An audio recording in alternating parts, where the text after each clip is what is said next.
अस्सलाम वालेकुम। मेरा नाम कदस बट। इस वीडियो में आपके साथ मैं पिछले 24 घंटे की क्रिप्टो मार्केट की लेटेस्ट न्यूज़, अपडेट्स और साथ अपना तजिया शेयर करूंगा। क्रिप्टो मार्केट ने कल फिर थोड़ा सा करेक्शन की, थोड़ा पुल बैक हुई मार्केट। और आज वैसे भी यूएस डाटा आना है सीपीआई का। उस डाटा की वजह से आज आपको मार्केट में वोलेटिलिटी अच्छी खासी वैसे तो कल से ही आपको नज़र आ रही है, लेकिन मज़ीद जब मैं वीडियो रिकॉर्ड कर रहा हूँ अभी सीपीआई डाटा नहीं आया, और जब डाटा आएगा तो शायद आपको मजीद मार्केट में वोलेटिलिटी नज़र आए। अभी जो करंट मार्केट में थोड़ा पुल बैक हुआ है उसकी वजह क्या बनी, ये एक फेक न्यूज़ थी। रिपोर्ट किया जा रहा था कि शायद ब्लैक रॉक ने XRP के हवाले से भी ETF अप्लाई किया और उसका शायद ट्रस्ट जो है वो अप्लाई किया। और बाद में ये जो जर्नलिस्ट हैं एरिक, इन्होंने ट्विटर पे जैसे ही कंफर्म किया उसके फ़ौरन बाद XRP की प्राइस जो पंप की थी वो फ़ौरन डंप हुई। अगर आप मुझे थोड़ा टाइम दें मैं आपको चार्ट पे दिखाता हूँ। यहाँ पे देखें XRP की प्राइस यहाँ पे कल इस ETF की खबर के बाद एकदम यहाँ से तकरीबन 64 सेंट से पंप होके कुछ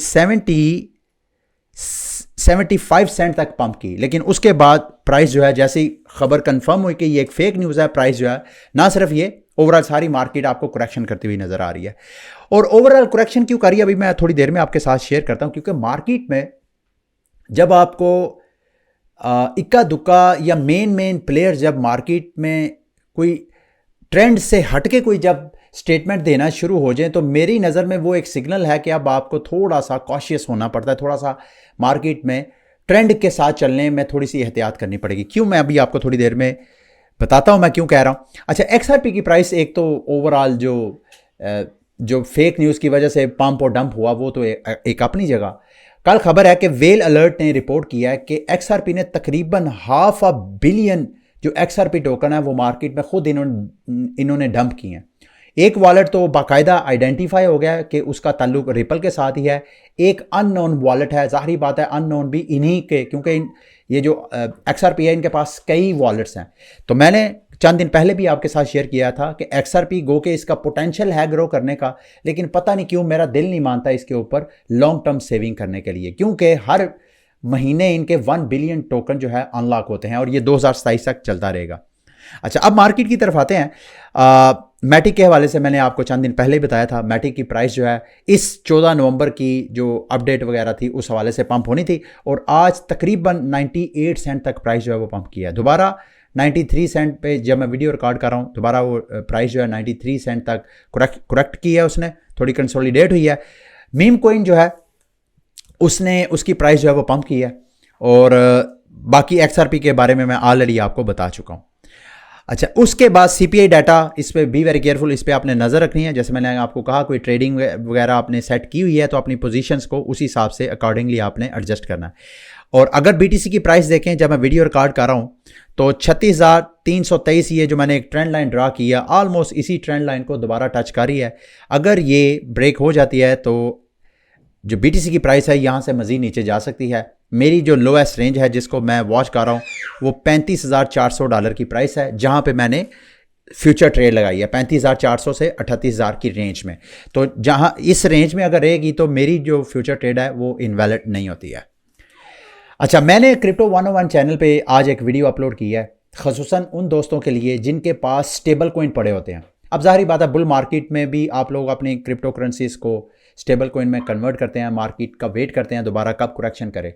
इस सूरत हाल में या कुछ मेरी कम्युनिटी के ऐसे मेंबर भी हैं जो कि पाकिस्तानी रुपए की डीवैल्यूएशन से बचने के लिए उन्होंने मार्केट से USDT या स्टेबल कॉइन ख़रीद के रखे हुए हैं और अच्छे टाइम का इंतज़ार कर रहे हैं कि पाकिस्तानी रुपया दोबारा मुल्की हालात बेहतर हों तो अपने उस डॉलर्स को वो पाकिस्तानी करेंसी में कन्वर्ट करें। तो इस सूरत में अगर आपने अपने स्टेबल कॉइन आपके पास हैं तो मैंने आज की इस वीडियो में जो अपने क्रिप्टो 101 चैनल पे शेयर किया है, इसमें मैंने आपको मुख्तलिफ DeFi स्ट्रेटजीज शेयर की हैं कि कैसे आप अपने स्टेबल कॉइन को यूज़ करते हुए मज़ीद मार्केट से अर्निंग कर सकते हैं। स्टेबल कॉइन के हवाले से यानी आप लिक्विडिटी पूल्स में as a market maker liquidity provide करके और स्टेकिंग करके आप कैसे यील्ड अर्न कर सकते हैं, और सेंट्रलाइज नहीं डिसेंट्रलाइज मार्केट में कौन कौन से प्रोटोकॉल हैं। तो ये बड़ी डिटेल वीडियो मैंने बनाई है।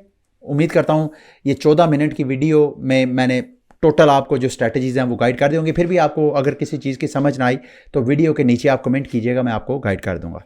अब मार्केट की दीगर अपडेट्स की तरफ आते हैं। अच्छा, जो मैं आपको कह रहा था कि मार्केट में कल मैंने आपको जेपी मॉर्गन के हवाले से रिपोर्ट किया, वो कहते हैं जी कि स्पॉट ईटीएफ से कोई इतना फ़र्क नहीं पड़ेगा। जो स्पॉट ईटीएफ के आने से जो पुराने बिटकॉइन इन्वेस्टर हैं वहाँ से कॉइन्स निकल के नए इन्वेस्टर के पास चले जाएंगे। मेरा उसमें आर्ग्यूमेंट ये है कि भाई जब पुराने कॉइन्स अपने प्रॉफिट में सेल कर देंगे नए इन्वेस्टर को, तो भाई वो पुराना जो इन्वेस्टर है वो मार्केट से आउट तो होने वाला नहीं है। जो एक बार इस मार्केट से प्रॉफिट ले लेता है वो इस मार्केट से कभी एग्जिट नहीं लेता। तो अगर उनका जेपी मॉर्गन का थीसिस मान भी लिया जाए तो मेरा उसमें काउंटर आर्ग्यूमेंट एक है। और दूसरा, ये आज बैंकलेस रिपोर्ट कर रहा है। बैंकलेस कह रहा है जी expecting too much from spot ETF, prepare to be disappointed.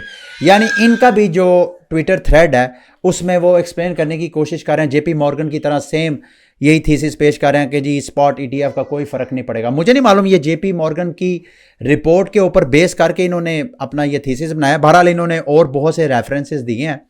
उस सारे रेफरेंसेस को, इन दोनों को मैं मेरी क्या अंडरस्टैंडिंग बन रही है, मेरी गलत भी हो सकती है। मेरी अंडरस्टैंडिंग ये है कि फ़िलहाल कल परसों से ये 2-3 दिन से थोड़ा सा मार्केट में आपको थोड़ा सा प्रेशर नज़र आ रहा है। तो इस सिचुएशन में और साथ ये आहिस्ता आहिस्ता एकदम जो मार्केट के बिग प्लेयर्स हैं माफ़ कीजिएगा, वो मार्केट में आपको एक दूसरी साइड, ट्रेंड से हट के एक साइड दिखाने की कोशिश कर रहे हैं। तो इस सूरत हाल में मैं तो कॉशियस हो जाऊंगा। अब मैं बाय ट्रेड लेने से पहले 2-4 बार सोचूंगा कि इस सिचुएशन में जहां अब मार्केट के प्लेयर्स जो हैं मार्केट के एंटी स्टेटमेंट्स या ओपिनियन का इजहार कर रहे हैं, इसका मतलब यह है कि शायद मार्केट जो है करेक्शन करे। और वैसे भी अगर आप बीटीसी की तरफ देखें तो पिछले 4 हफ्तों से मुसलसल बीटीसी की वीकली कैंडल्स ग्रीन कैंडल्स बन रही है। ये इस साल के स्टार्ट में ऐसा हुआ था, अभी ये दोबारा ऐसा हो रहा है। तो इस वजह से इसके बाद और लास्ट टाइम जब ऐसे हुआ था जनवरी के महीने में, उसके बाद मार्केट ने अच्छा खासा करेक्शन की थी। तो इस बार मार्केट कितना करेक्शन करती है आई एम नॉट श्योर, लेकिन लास्ट टाइम जब 4 weekly candles bullish weekly candle बनी थी उसके बाद कई हफ्ते क्रिप्टो मार्केट जो है उसने अपनी करेक्शन की थी, कंसोलिडेशन के मूड में रही थी। अब ये जो वीकली कैंडल है, क्या ये एक तरह का सिग्नल है? तो यही मैं आपको कह रहा हूँ, बी वेरी केयरफुल अगर आप बुलिश ट्रेड वगैरह ले रहे हैं तो। रैंडम मार्केट की न्यूज़ अपडेट्स की तरफ आते हैं। अच्छा, एक उम्मीद की किरण है, ये इस्तांबुल में डेव कनेक्ट के नाम पे एक कॉन्फ्रेंस हो रही है। कल से ये स्टार्ट है और मेरा ख्याल है ये 13 नवंबर से 19 नवंबर तक, यानी इस पूरे वीक ये चलेगी। तो इथीरियम के इकोसिस्टम से रेलिवेंट ये सारी समिट है, इस्तांबुल में हो रही है। तो आल्ट कॉइन में आपको, मतलब बीटीसी पे शायद आपको सीपीआई डाटा की वजह से कोई प्रेशर नजर आए, लेकिन शायद इस हफ्ते आल्ट कॉइन मार्केट में मुख्तलिफ अनाउंसमेंट की वजह से आपको आल्ट कॉइन जो मार्केट है वो शायद इतना आपको प्रेशर में ना नजर आए। ये मेरी असेसमेंट है, अगेन ये गलत भी हो सकती है। अच्छा, ईथर फाइनेंस, इसके हवाले से आर्थर हेइस का भी मैंने, जब आज से मेरा ख्याल है कुछ 6-7-8 माह पहले जब ये डेवलपमेंट में था, अभी तो इन्होंने ख्याल अपना मेन नेट लॉन्च कर दिया और जो वाइट लिस्टेड इनके जो यूज़र्स हैं सिर्फ उन्हीं को ही अपना इथीरियम स्टेकिंग की ये ऑप्शन दिया। ये बिल्कुल ऐसी है जैसे लीडो फाइनेंस है। लीडो फाइनेंस का तो अपना टोकन है, इनका फिलहाल कोई अपना टोकन नहीं है, लेकिन इनकी आइगन लेयर के साथ डील हो रही है और ये लीडो फाइनेंस से बेहतर लिक्विड स्टेकिंग प्रोटोकॉल समझा जा रहा है। ये बिल्कुल अपनी अर्ली स्टेज पे है। इसके बारे में मैं जितना लर्न करूंगा और अगर कोई चीज़ ऐसी मैं समझी कि आपके साथ शेयर करने वाली है तो इंशाल्लाह बेशक मैं डेडिकेटेड वीडियो बना के या इसी तरह अपने न्यूज़ बुलेटिन में आपके साथ भी लाजमी शेयर करूंगा। अच्छा, इसके बाद सोलाना की प्राइस के बारे में मार्केट जो है थोड़ी करेक्शन कर रही है। सोलाना की प्राइस भी थोड़ा पुल बैक है वहाँ पर भी। और सोलाना की प्राइस, सोलाना और रॉन के हवाले से अभी भी मैं मार्केट में जो ट्रेडर्स हैं, जो एक्सपर्ट्स हैं, उनकी ओपिनियन देख रहा हूँ। वो अभी भी रॉन जो थॉर चेन है उसका जो रॉन टोकन है उसके और सोलाना के बारे में बुलिश हैं। तो आपको अगर सोलाना और रॉन में कोई थोड़ी डिप नज़र आती है तो मेरी रिकमेंडेशन ये है कि आप बजाय इसके कि उसको स्पॉट में बाय करें, आप उसके ऊपर बार ट्रेड लगा लें। बार ट्रेड ज़्यादा प्रॉफिटेबल है अगर आपने शॉर्ट टर्म ट्रेडिंग का, शॉर्ट टर्म इन्वेस्टमेंट का माइंड रखा हुआ है। अगर आपने लॉन्ग टर्म सरमायाकारी करनी है तो फिर एक अलग ज़ाहिर बात है अप्रोच है, फिर आप स्पॉट में बाय करें तो फिर बेहतर है। ठीक है, अब मार्केट की कुछ रैंडम न्यूज़ अपडेट्स की तरफ आते हैं। बाइनांस और US security and exchange commission ने जायंट प्रोटेक्शन ऑर्डर के लिए कोर्ट से रिज्यू किया और इसका मतलब यह है कि बाइनांस और अमेरिका की सिक्योरिटी एंड एक्सचेंज कमीशन अदालत को बता रहे हैं कि हमारी आपस में सेटलमेंट हो रही है और हमारे जो केस के हवाले से मालूमात हैं, जो इन्फॉर्मेशन है, जो डॉक्यूमेंट्स हैं, प्लीज़ उनको सीक्रेट रखें, किसी के साथ शेयर ना करें। तो ये मेरी नज़र में बाइनांस और मार्केट के लिए ये एक अलग चीज़ थी, तो उसके लिए ये एक पॉजिटिव न्यूज़ है। उसके बाद दुबई अवार्ड्स Crypto.com जो एक्सचेंज है उसको भी दुबई से अब लाइसेंस मिला है। और एक मैं आपको बात बताता चलूँ, पिछले दिनों आपको याद होगा मैंने अपने प्लेटफॉर्म में M.2 एक्सचेंज का एक प्रमोटेड एक डेडिकेटेड वीडियो शेयर की थी, एक्सचेंज का रिव्यू दिया था, वो भी दुबई से लाइसेंस लेके आया। आपको मैं बताता चलूँ, उस एक्सचेंज पे मैंने जब अपने टोकन डिपॉजिट किए, कम से कम 2, ढाई, 3 घंटे के बाद मेरे टोकन जो है डिपॉजिट होने के बाद मेरे अकाउंट में, हालांकि ऑन चेन क्रेडिट हो चुके थे, लेकिन मेरे अकाउंट में आते आते 2, ढाई, 3 घंटे लगे थे। क्यों? क्योंकि वहां पे एंटी मनी लॉन्ड्रिंग और पता नहीं कौन कौन से लॉस की वजह से वहां सिक्योरिटी। तो यहां जो एक्सचेंज अपने आप को दुबई से लाइसेंस लेके काम कर रही है, तो मैं तो आपको कहूंगा कि वो बेस्ट है, ये क्रिप्टो मार्केट के लिए बेस्ट है, क्योंकि वहां पे ये जो सारे रूल्स हैं उनको एक्सचेंजेस फॉलो करेंगी तो वो मार्केट में रहेंगी। रेडिट के जो टोकन होल्डर हैं मून, उनके लिए गुड न्यूज़ ये है, बिल्कुल आपको याद होगा टेलीग्राम ने भी अपना जो टून टोकन है, पहले जब टोकन लॉन्च किया तो टेलीग्राम ने उसको ऑन किया, लेकिन बाद में जब अमेरिका की सिक्योरिटी एंड एक्सचेंज कमीशन की तरफ से या अमेरिकी इदारों की तरफ से प्रेशर आया तो टेलीग्राम फाउंडेशन ने उनको खैरबाद कह दिया। फिर बाद में कम्युनिटी ने उसको होल्ड कर दिया, अब वो टून कोइन जो है वो कंटिन्यू है। सेम रेडिट ने भी टोकन पहले लॉन्च किया और अब टोकन से उन्होंने अपने आप को मतलब कहा कि हम इसको टोकन को मजीद कंटिन्यू नहीं करेंगे। अभी उनकी कम्युनिटी आगे आई है बढ़ के, कम्युनिटी ने कहा है कि हम इस टोकन को और इसकी वैल्यू को अक्रूवल के हवाले से कुछ टूल्स वगैरह डेवलप करेंगे। तो इसका जो टोकन है, अभी जब मैं वीडियो रिकॉर्ड कर रहा हूं, अभी भी 150% पंप हो चुका है। ठीक है, अब मार्केट की दीगर अपडेट्स की तरफ आते हैं। FTX ने बायबिट को $1 बिलियन लेने के लिए अदालत से रजू किया और कहा है कि बायबिट ने अपने आप को VIP स्टेटस की वजह से FTX के क्रैश होने से पहले $1 बिलियन यहां से विड्रॉ करवा लिया था। अब वो दोबारा उनसे लेने के लिए अदालत से रजू कर रहे हैं।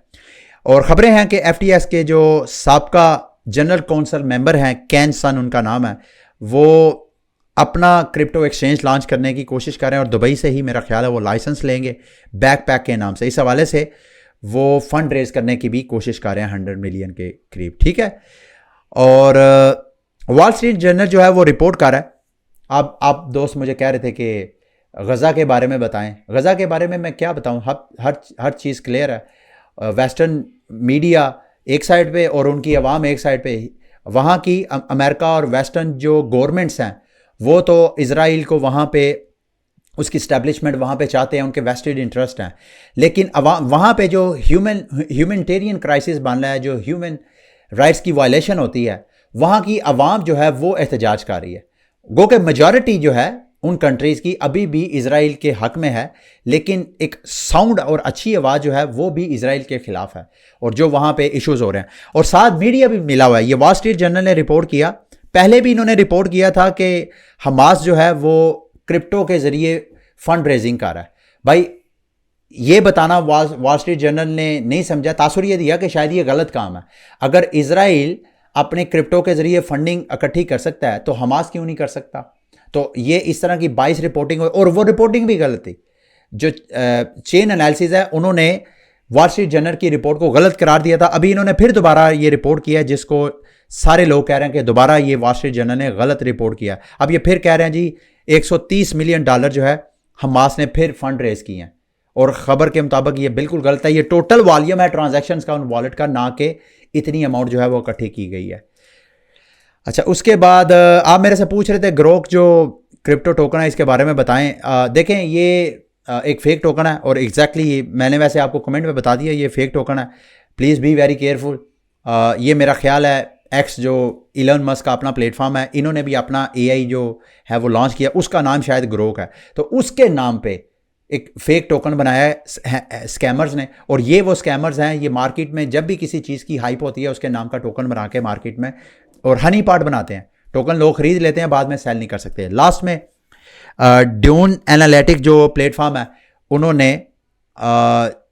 जो जोप नाम की चेन है, जोरा नाम की चेन, उस पे अपने NFT जो है वो लॉन्च किया। अगर आपने ये NFT मिंट करना है तो यहाँ पे इसका लिंक वीडियो के डिस्क्रिप्शन में मैं आपके साथ शेयर कर दूंगा। ये मेमोरेटिव मिंट है, फ्री मिंट है, कोई कास्ट नहीं है, सिर्फ आपके जो जोरा चेन है वहाँ पे इथीरियम होना चाहिए गैस फीस पे करने के लिए। ठीक है, ये थी मेरी आज की क्रिप्टो मार्केट की लेटेस्ट न्यूज़ अपडेट्स। उम्मीद करता हूँ मेरी आज की वीडियो भी आपके लिए इन्फॉर्मेटिव रही होगी। अगली वीडियो तक के लिए मुझे इजाज़त दें। अल्लाह हाफिज़।